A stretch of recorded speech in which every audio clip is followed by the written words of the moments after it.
Welcome, everybody. Let's talk for a minute more about new families that are coming into your school and how to preserve your culture while those new families are coming in and how to help them assimilate into the culture. Sorry, I don't really like that word, but so here we are. We're about ready to go back to Commonwealth, and ours starts on Wednesday. This year, things are getting shaken up a bit. So we actually lost a whole bunch of families at the end of the year, and I will tell you why, because it's actually a really great reason. We actually had so many families that we had a split in our school. So we had, I don't know, about 8, maybe a little bit more of the 8 or 9 or something from our school actually split off and go they basically were living a little ways away, all of them in the same pocket. And so they wanted to start a new school up in their area and not have to drive as far. They were driving about 45 minutes to an hour to get to our school. So that is fabulous. Our school usually operates at about capacity, which is 30 families. So we're a new Commonwealth school, and new Commonwealth schools are defined by they have about 30 families in them, no more. Some of them have less, the ones that are just getting started and things like that. But we do usually operate at about 30, sometimes 31, and sometimes we have a waiting list. So all of a sudden we found ourselves in a position at the end of last year where we only had 22 families. Now, 22 families is great. That is a fabulous size group, and you can do a lot with 22 families. The problem is that I had spent the spring staffing and preparing our scholar program, so for the kids that are 12 and up, for next year, which would be now. I had staffed it and stocked it and gotten all these people ready to teach as if we had a full 30 family school. So I will tell you, I used 11 of those families, 11 of the moms to teach in our scholar program. That is only a problem when you realize that later on we found out, wait a minute, we only have 22 families, and 2 of those families aren't even staying. They are actually dropping off like a single scholar age child, ages 12 and up. And so they won't even be there to help in the junior program, which is our 12 and youngers. And so that left us 9 moms to staff the junior program. And usually the junior program has 3 times as many kids as the scholar program. I mean, most across the country, it's usually double to triple of how many little kids you have to older kids. And so in board meeting, we all realized this in May. And I'll tell you what, everybody pretty much looked and pointed at me. Brenda, you took everyone for the scholar program. I'm like, I didn't know we were only going to have 22 people. So I said, don't worry, they'll come. We will have more by the beginning of next school year, which is exactly what happened. I'm not doing that I told you so thing or anything like that. No, maybe a little bit, but that's only because it always happens. Like, it just seems to happen. We have this great group and people know about us and find out about us somehow. I don't know, but here we have 8 new families that showed up over the summer. Some of them a lot closer to the beginning of the school year than others. So we're now in great shape, and our junior program is completely staffed. But I just want you to know that I was willing. I told them I knew that they would come. But if they don't come, I am totally willing to take some of my scholar mentors out. And I even started asking them how many of you are okay not being a scholar mentor next year.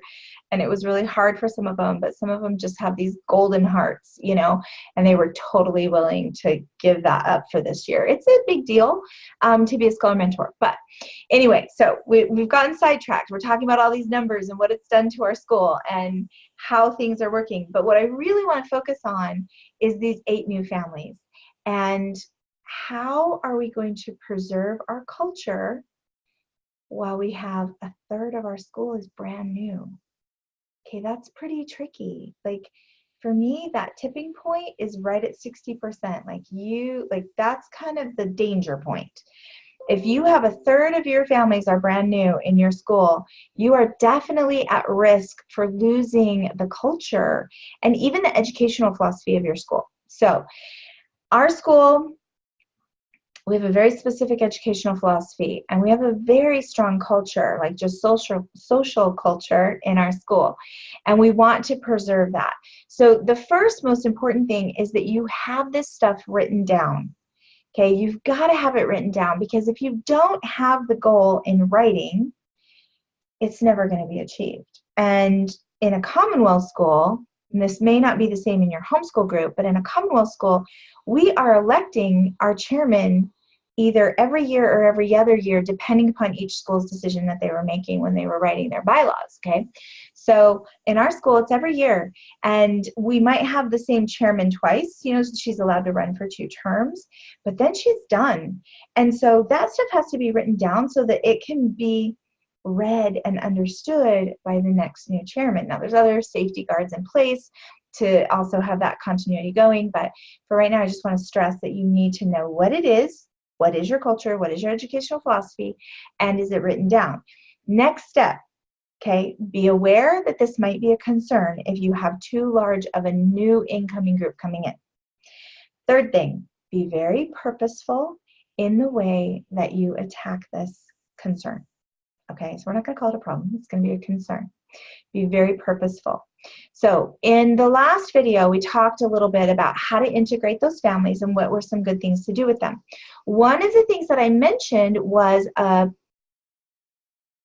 okay, we call it a mom's class, but sometimes we have a dad, and that is awesome. So I don't want to call it a mom's class. So we're going to call it a parents class, okay? Especially this year, we do have a dad who's going to be on campus with us. Yay! So excited. Okay, we love it when dads are there with us. We absolutely love it. So a parents class, having a parents class on campus while the kids and the families are already all there, okay? So it simplifies driving and time for babysitters and blah, blah, blah. It makes other chaos and other complications, but at least we know that they're already there. So they're more likely to come and attend the class. And we encourage all of our moms and dads that are there, old ones and new ones alike, get them into this parents class. And think about this for a minute. They are going to be reading the same books.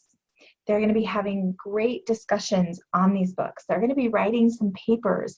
They're going to be talking about homeschooling and parenting and how it's affecting them and in their family.